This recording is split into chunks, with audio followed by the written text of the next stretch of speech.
Hello friends, आप सभी लोगों का मेरे चैनल पे स्वागत है।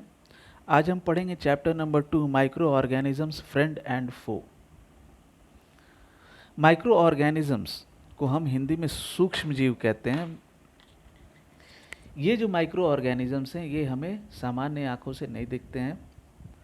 इनके लिए हमें कुछ ऑप्टिक्स चाहिए, जैसे कि या तो माइक्रो ऑर्गेनिजम्स या तो माइक्रोस्कोप चाहिए या तो फिर मैग्नीफाइंग ग्लास चाहिए।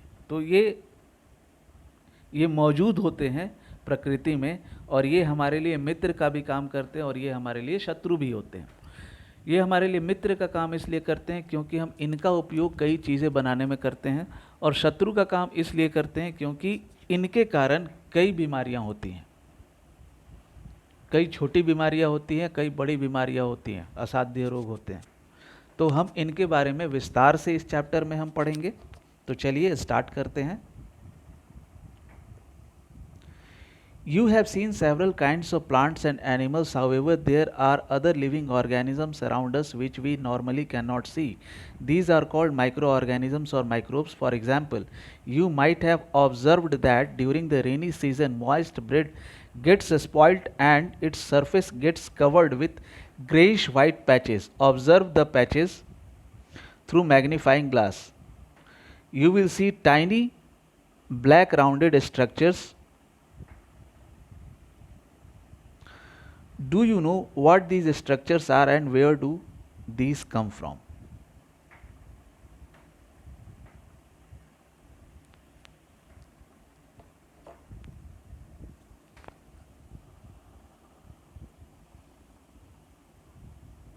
आपने अपने आसपास कई पशुओं को देखा होगा, कई पौधों को देखा होगा, लेकिन हमारे आसपास कई ऐसे जीव हैं जो कि जिन्हें हम देख नहीं पाते हैं, और उन्हें हम माइक्रो ऑर्गेनिजम्स कहते हैं। उन्हें हम देख नहीं पाते हैं, माइक्रो ऑर्गेनिजम्स या माइक्रोब्स कहते हैं। उन्हें हम इसलिए नहीं देख पाते हैं क्योंकि उन्हें देखने के लिए हमें कुछ चाहिए, मैग्नीफाइंग ग्लास चाहिए या माइक्रोस्कोप चाहिए, कुछ यंत्र चाहिए हमें देखने के लिए। हम उन्हें सामान्य आंखों से देख नहीं पाते हैं और उनका हमारे जीवन पे बहुत बड़ा असर होता है।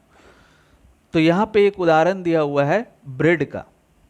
बरसात के मौसम में ब्रेड जल्दी खराब हो जाता है, उसमें नमी हो जाता है।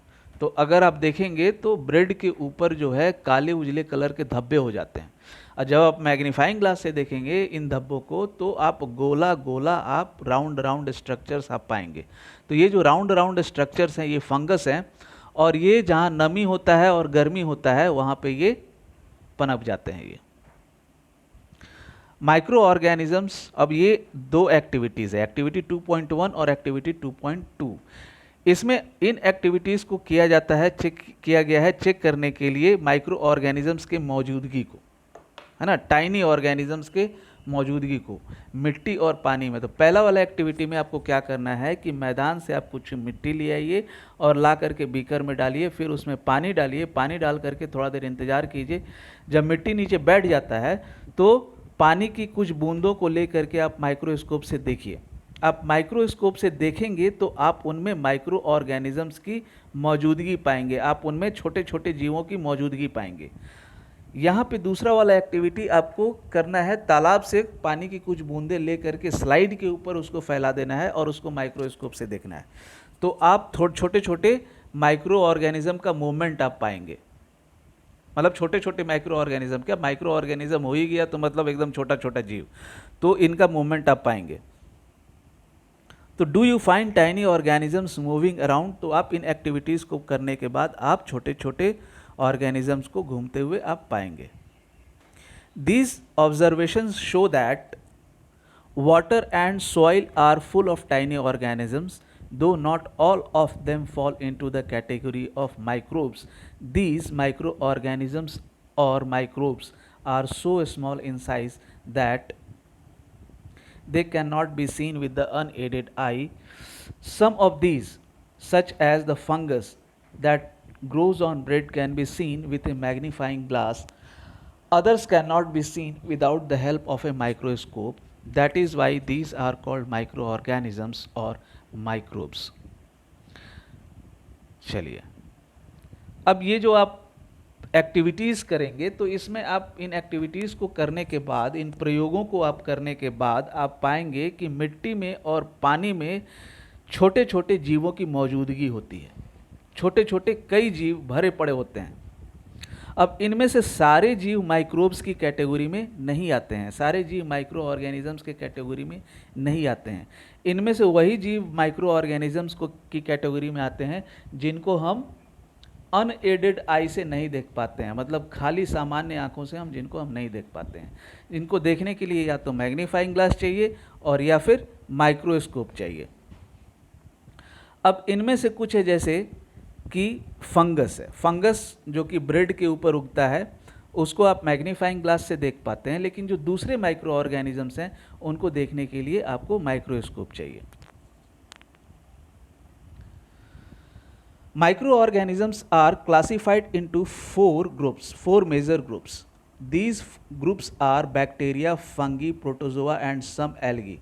Some of these common microorganisms are shown in figure 2.1 to 2.1 to 2.4.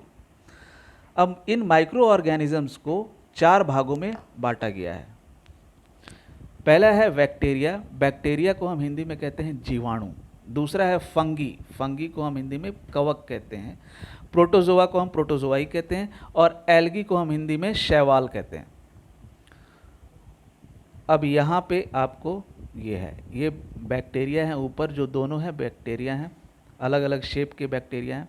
नीचे एल्गी में क्लेमाइडोमोनस, एस्पाइरोगाइरा, इसके बाद प्रोटोजोआ में आगे एमीबा, पैरामीशियम, नीचे फंगी में ब्रेड मोल्ड जिसके बारे में अभी पढ़े हम लोग, पेनिसिलियम, एस्परगिलस, ये सभी पिक्चर में दिए हुए हैं।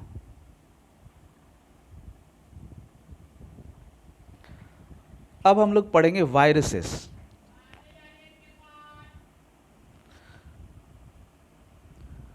Viruses are also microscopic but are different from other microorganisms. They, however, reproduce only inside the cells of the host organism, which may be a bacterium, plant, or animal. Some of the viruses are shown in figure 2.5. Common ailments like cold, influenza, and most coughs are caused by viruses. Serious diseases like polio and chicken pox are also caused by viruses.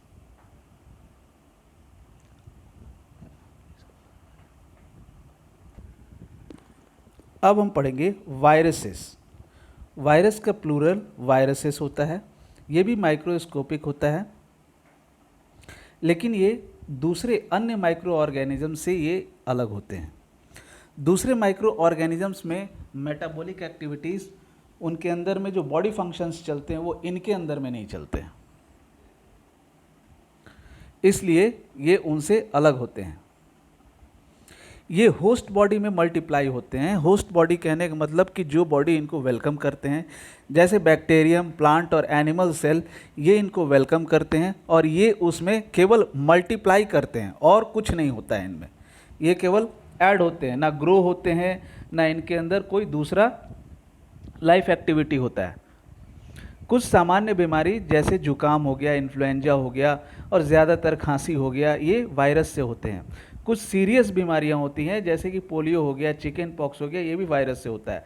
Diseases like dysentery and malaria are caused by protozoa in bracket protozoans, where as typhoid and tuberculosis are bacterial diseases. अब यहाँ पे जो दूसरी बीमारियां हैं कुछ, जो कि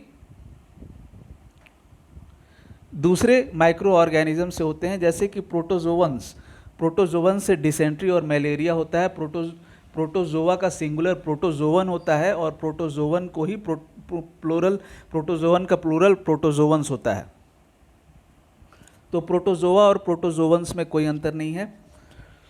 तो ये जो बीमारियां हैं, टाइफॉइड और ट्यूबरक्लोसिस, ये बैक्टीरियल डिजीजेज हैं। ट्यूबरक्लोसिस को हम हिंदी में क्षय रोग कहते हैं, ये बैक्टीरिया से होते हैं। You have learnt about some of these microorganisms in class 6 and 7. आप क्लास 6 और क्लास 7 में इनमें से कुछ माइक्रो ऑर्गेनिजम्स के बारे में आप पढ़ चुके हैं। ये आप तो हम बता ही चुके हैं। ये है वायरस, ये 2 वायरस। चलिए, where do micro organisms live, ये रहते कहाँ हैं? Micro organisms may be single celled like bacteria, some algae and protozoa, or multicellular such as many algae and fungi. They live in all types of environment ranging from ice cold climate to hot springs and deserts to marshy lands. They are also found inside the bodies of animals including humans. Some microorganisms grow on other organisms while others exist freely. Micro organisms single celled हो सकते हैं, bacteria और कुछ algae और protozoa की तरह, या फिर मल्टी सेलुलर हो सकते हैं, ज़्यादातर एल्गी और फंगी की तरह। ये हर प्रकार के वातावरण में रहते हैं। ये एकदम आइसी कोल्ड क्लाइमेट, मतलब एकदम ठंडा जलवायु से लेकर के एकदम गर्म, जहाँ से एकदम नीचे से ज़मीन से आपको गरम गरम पानी निकलता है हॉट स्प्रिंग के साथ, स्टीम के साथ, तो वहाँ पे भी ये रह सकते हैं। मरुस्थल में रह सकते हैं, दलदली ज़मीन पे ये रह सकते हैं। ये पशुओं और मनुष्य के शरीर में पाए जाते हैं। कुछ ऑर्गेनिजम्स दूसरे ऑर्गेनिज्म के ऊपर बढ़ते हैं, ग्रो करते हैं, और कुछ organism without any host body independent exist करते हैं, वो एक अकेले रहते हैं, फ्री रहते हैं। Micro organism and us, micro organism और हम, micro organisms play an important role in our lives. Some of them are beneficial in many ways, whereas some others are harmful and cause diseases. Let us study about them in detail. ये जो micro organisms हैं, इनका हमारे जीवन में काफ़ी महत्वपूर्ण role है। इनमें से कुछ हमारे काफ़ी काम के होते हैं और कुछ हमारे लिए काफ़ी हानिकारक होते हैं और बीमारियों का कारण बनते हैं। इनके बारे में हम डिटेल में पढ़ेंगे।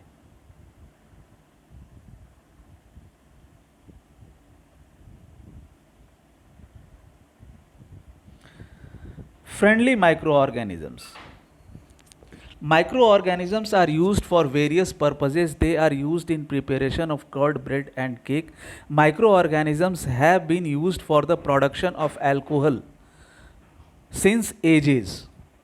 अब ये देखिए, ये जो फ्रेंडली माइक्रो ऑर्गेनिजम्स हैं, इनका इस्तेमाल हम बहुत काम में करते हैं। जैसे कि हम इनसे दही बनाते हैं, इनका प्रयोग करके दही बनाते हैं। इनका इस्तेमाल हम केक और ब्रेड बनाने के काम में करते हैं। माइक्रो ऑर्गेनिजम्स का इस्तेमाल सदियों से किया जा रहा है शराब के उत्पादन में।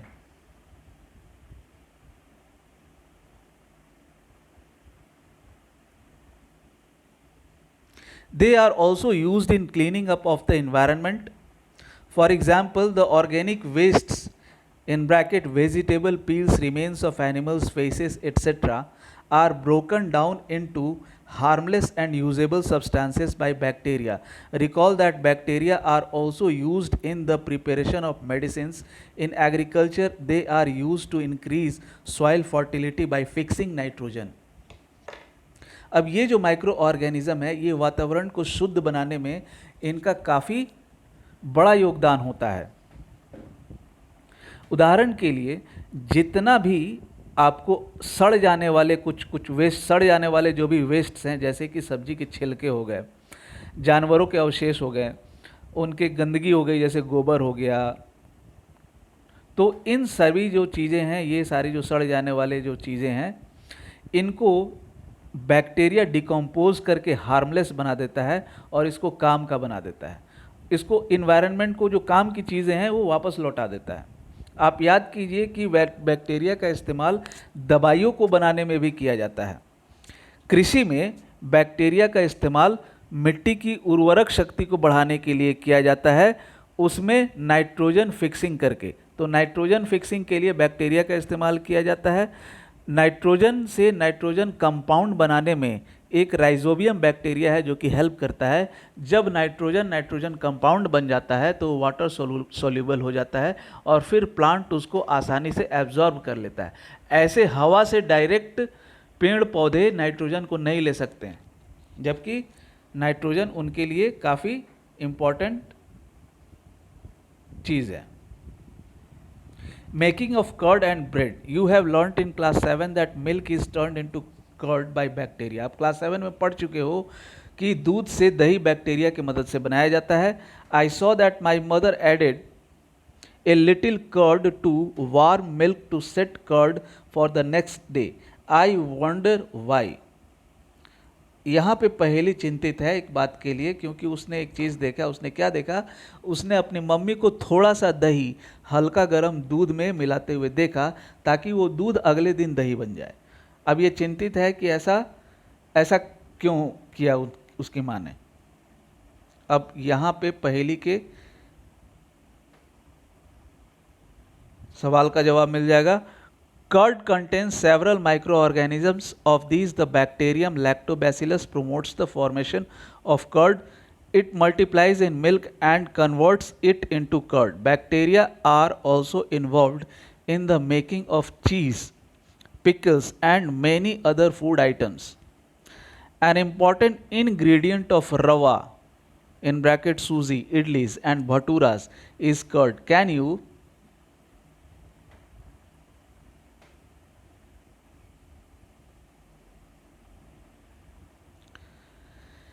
you guess why bacteria and yeast are also helpful for fermentation of rice, idlis, and dosa batter?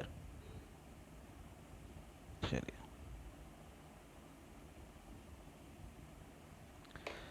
दही के अंदर में ढेर सारे माइक्रो ऑर्गेनिजम्स होते हैं, लेकिन उसके अंदर में एक बैक्टीरिया होता है, लैक्टोबैसिलस।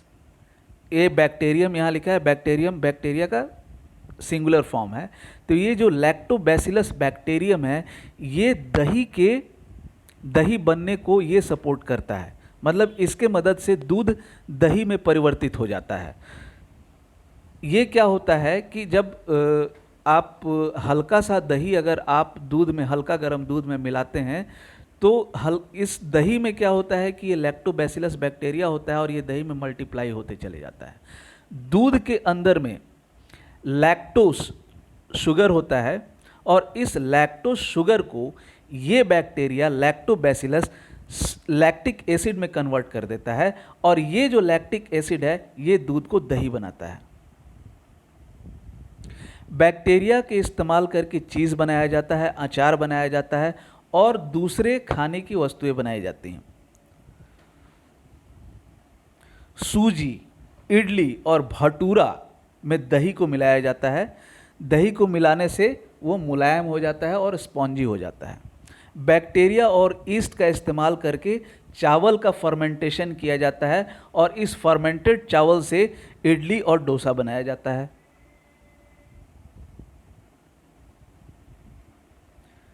अब यहाँ पे एक्टिविटी 2.3 में क्या करना है, आधा केजी आप आटा या मैदा ले लीजिए, उसमें थोड़ा चीनी मिलाइए, उसमें हल्का गर्म पानी डालिए, उसमें थोड़ा सा ईस्ट का पाउडर डालिए और उसके बाद उसको गूंथिए। क्या क्या मिलाना है इसमें, तो आधा केजी आटा या मैदा में थोड़ा चीनी के साथ गर्म पानी, हल्का गर्म पानी, उसके बाद ईस्ट मिलाइए और उसके बाद उसको गूंथिए।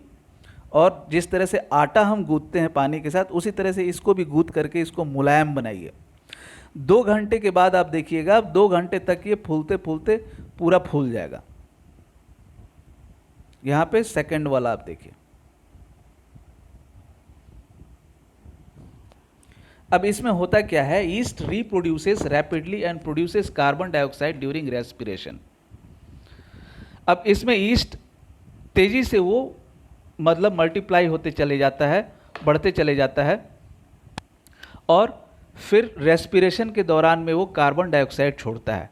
और ये जो कार्बन डाइऑक्साइड गैस है ये बबल्स के फॉर्म में इसका जो बबल्स है ये डो के अंदर में जा करके घुस के बैठ जाता है और उसके वॉल्यूम को ये बढ़ा देता है, और यही आधार होता है जिसके आधार पे बेकिंग इंडस्ट्री में ब्रेड्स, पेस्ट्रीज और केक्स को बनाया जाता है।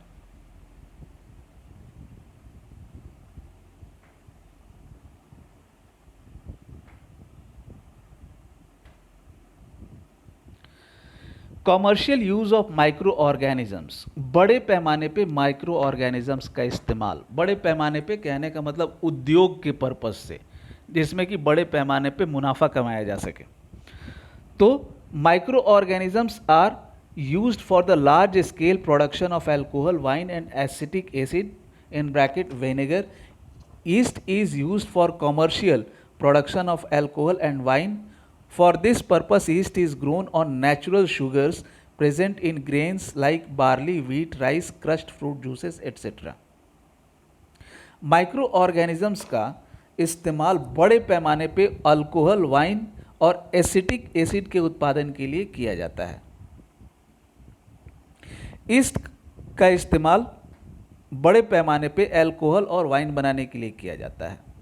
इस पर्पस के लिए ईस्ट को क्या किया जाता है कि प्राकृतिक शुगर, जो कि आपको कुछ अनाज में जैसे कि बार्ली हो गया, वीट हो गया, राइस हो गया, और या फिर फलों के जूसेस के ऊपर इनको उगाया जाता है। इनमें नेचुरल शुगर्स होते हैं, तो इन नेचुरल शुगर्स के ऊपर ईस्ट को उगाया जाता है और फिर इनका इस्तेमाल फिर कॉमर्शियल पर्पस से शराब बनाने के लिए और शराब बनाने के लिए एसिटिक एसिड बनाने के लिए किया जाता है।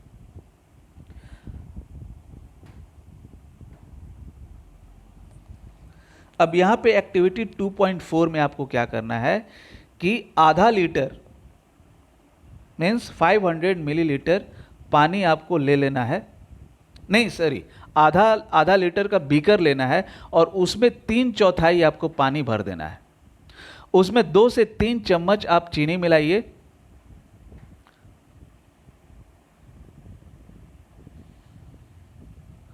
उसके बाद आप आधा चम्मच यीस्ट पाउडर मिलाइए। अब उसको गर्म जगह पे 4 से 5 घंटे के लिए आप रख दीजिए ढक के। अब 4 घंटे 5 घंटे के बाद उसमें से आपको अल्कोहल का स्मेल आएगा। This is the smell of alcohol as sugar has been converted into alcohol by yeast. ये अल्कोहल का स्मेल है, क्योंकि ये अल्कोहल कैसे बना, तो ईस्ट ने क्या किया है, शुगर को अल्कोहल में कन्वर्ट कर दिया है। This process of conversion of sugar into alcohol is known as fermentation. ये जो प्रोसेस है जिसमें शुगर को अल्कोहल में कन्वर्ट किया जाता है, इसको हम फर्मेंटेशन कहते हैं। लुइस पास्चर डिस्कवर्ड फर्मेंटेशन इन 1857। लुइस पास्चर ने 1857 में इस फर्मेंटेशन को डिस्कवर किया।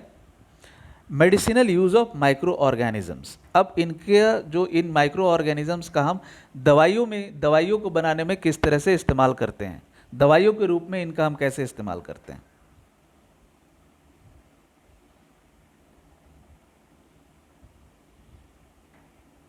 Whenever you fall ill, the doctor may give you some antibiotic tablets, capsules or injections such as of penicillin.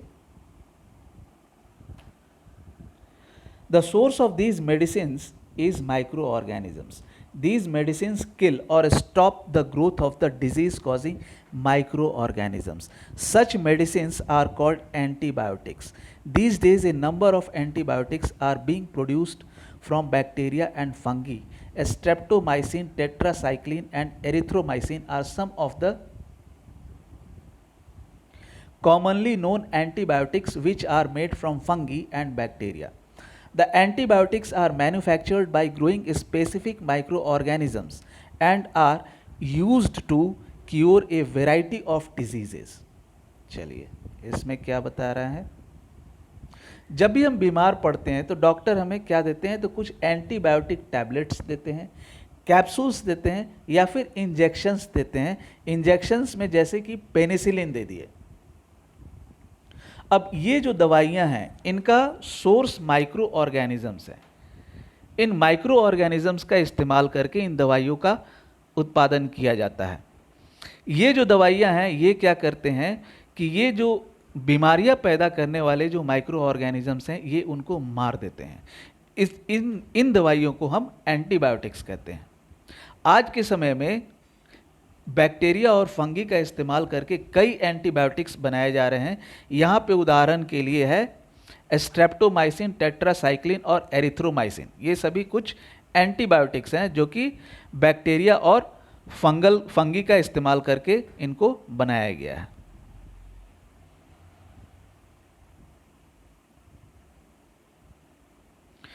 खास प्रकार के माइक्रो ऑर्गेनिजम्स को उगाया जाता है और फिर उनसे दवाई बनाई जाती है और फिर उनको अनेक प्रकार के बीमारियों को ठीक करने के लिए इस्तेमाल किया जाता है।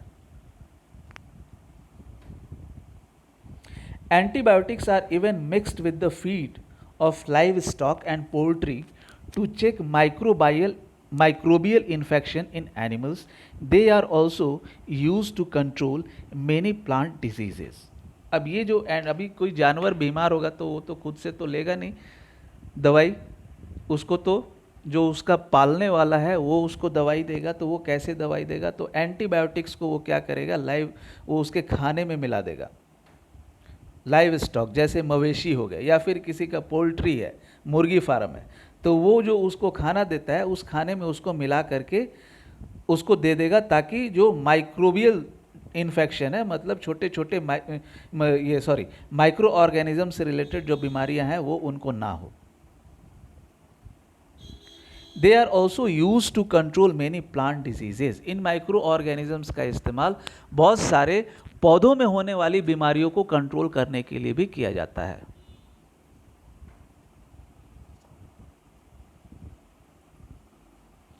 अब ये खास चीज़ यहाँ पे है, इम्पॉर्टेंट चीज़ है, इसको पढ़ना जरूरी। अच्छा, एक चीज़ छूट गया था यहाँ पे, ये हाँ ये In 1929, Alexander Fleming was working on a culture of disease-causing bacteria. Suddenly, he found the spores of a little green mold in one of his culture plates. He observed that the presence of mold prevented the growth of bacteria. In fact, it also killed many of these bacteria. From this, the mould penicillin was prepared. अब यहाँ पे बताया हुआ है कि ये mould penicillin कैसे बना था। 1929 में ये अलेक्जेंडर फ्लेमिंग ये क्या कर रहे थे कि culture of disease causing bacteria पे काम कर रहे थे। Culture of disease causing bacteria का मतलब है कि जो डिजीज उत्पन्न करने वाले जो बैक्टीरिया हैं उनके विकास के ऊपर ये काम कर रहे थे। तो ये अलग अलग प्लेट्स में अलग अलग बीमारियां उत्पन्न करने वाले माइक्रो ऑर्गेनिजम्स को रखे थे।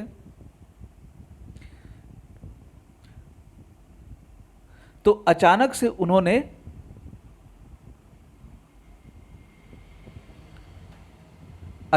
उन्होंने देखा कि छोटे छोटे हरे कलर के छोटे छोटे जो है आपको बीजाणु आपको एक कल्चर प्लेट में उन्हें दिखा और उन्होंने क्या ऑब्जर्व किया कि ये जो मोल्ड का जो प्रेजेंस है इससे बैक्टीरिया का ग्रोथ रुक गया है। इवन कितने बैक्टीरिया को उसने मार भी दिया है और इससे मोल्ड पेनिसिलिन का इजाद हुआ और इससे इन्होंने मोल्ड पेनिसिलिन बनाया।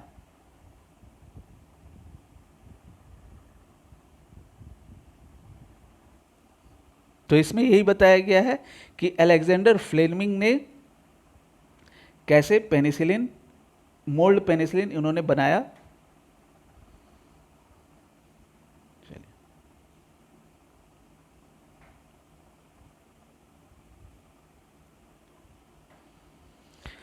It is important to remember that Antibiotics should be taken only on the advice of a qualified doctor. Also, you must complete the course prescribed by the doctor. If you take antibiotics when not needed or in wrong doses, it may make the drug less effective when you might need it in future. Also, antibiotics taken unnecessarily may kill the beneficial bacteria in the body.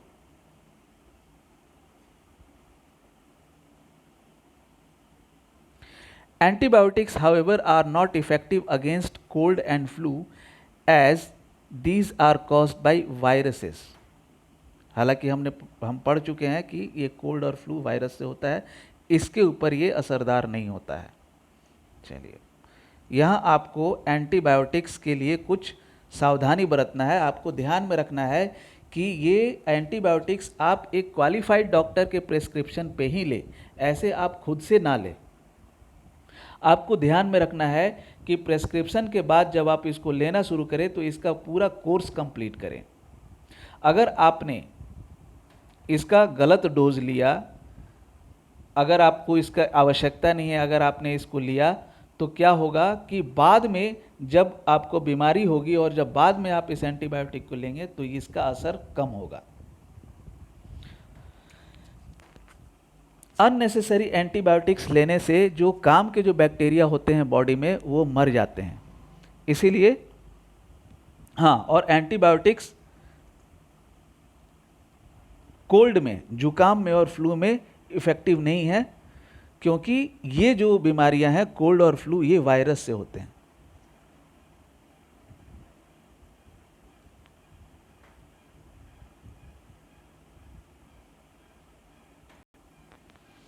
अब हम पढ़ेंगे vaccine. Why are children oblique infants given vaccination. अब ये vaccine मतलब टीकाकरण को हम vaccination कहते हैं. अभी कुछ दिन पहले बीमारी हुआ था एक कोरोना डिजीज़, जिसके लिए सभी लोगों को वैक्सीनेशन कराया गया था गवर्नमेंट ने फ्री ऑफ कॉस्ट. तो यहाँ पे हम लोग जानेंगे कि आखिर वैक्सीनेशन क्यों किया जाता है. पहले पूछ रही है कि क्यों बच्चों और नवजात शिशु, मतलब जो गोद में जो बच्चे हैं इन्फेंट्स, उनको वैक्सीनेशन क्यों दिया जाता है, जैसे पल्स पोलियो टीका और ढेर सारे वैक्सीनेशन है. When a disease carrying microbe enters our body, the body produces antibodies to fight the invader. The body also remembers how to fight the microbe if enters again. If dead or weakened microbes are introduced into a healthy body, the body fights and kills the invading bacteria by producing suitable antibodies. The antibodies remain in the body and we are protected from the disease causing microbes forever. This is how a vaccine works. Several diseases including cholera, tuberculosis, smallpox and hepatitis can be prevented by vaccination.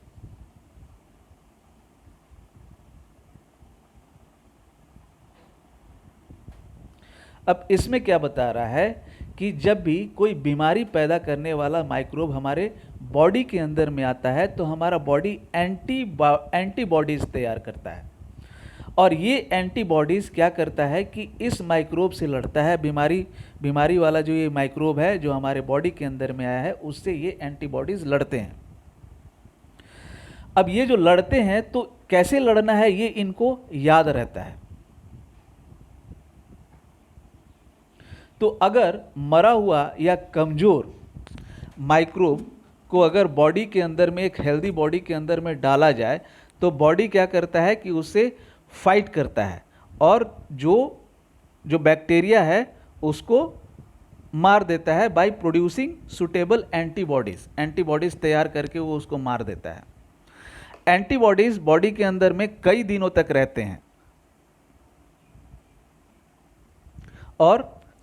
रहते हैं और उस बीमारी से उसको बचा करके रहते हैं. और इस तरह से वैक्सीन काम करता है.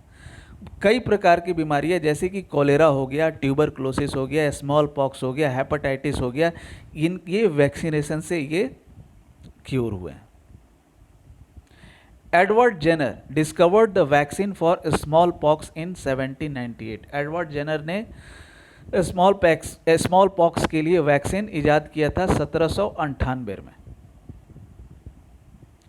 In your childhood, you must have been given injections to protect yourself against several diseases. Can you prepare a list of these diseases? You may take help from your parents. आपके बचपन में आपको कई प्रकार के इंजेक्शन आपको दिए गए हैं ताकि आपको बीमारियों से बचाया जा सकते। क्या आप उन बीमारियों का लिस्ट बना सकते हैं? तो आप इसके लिए आप अपने पेरेंट्स का हेल्प लेंगे। तो आप अपने पेरेंट्स का पूछेंगे तो कुछ सामान्य जैसे कि चिकन पॉक्स का हो गया, हाँ, जैसे पोलियो का हो गया, तो इनका टीका आपको लगभग सभी को पड़ता है। It is essential to protect all children against these diseases. Necessary vaccines are available in the nearby hospitals. You might have seen the advertisement on TV and newspapers regarding protection of children against polio under the Pulse Polio program. Polio drops given to children are actually a vaccine.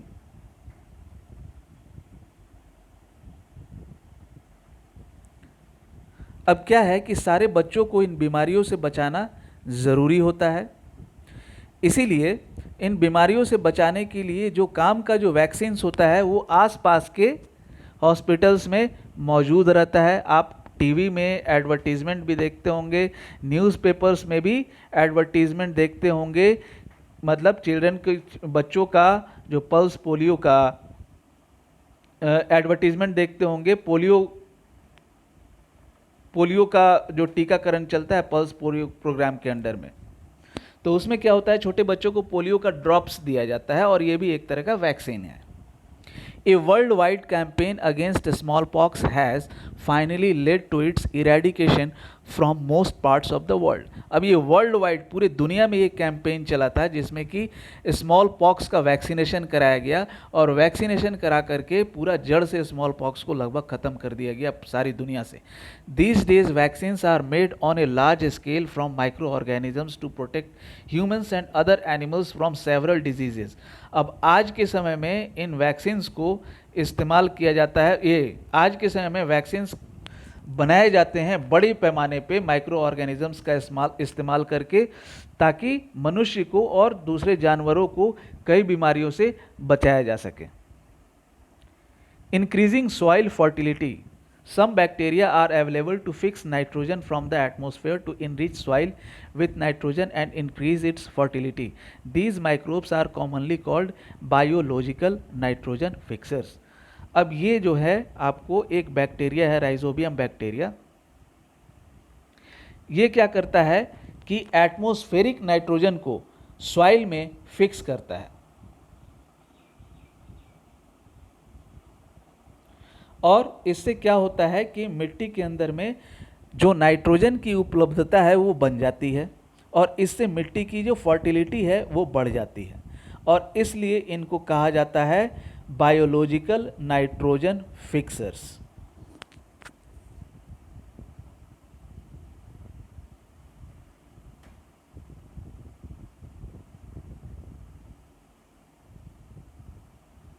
Thanks for listening. इसका अगले वाले part में इसके बाद का मैं explanation दे दूंगा। Video को कृपया पूरा देखिए, लाइक कीजिए, शेयर कीजिए, सब्सक्राइब कीजिए।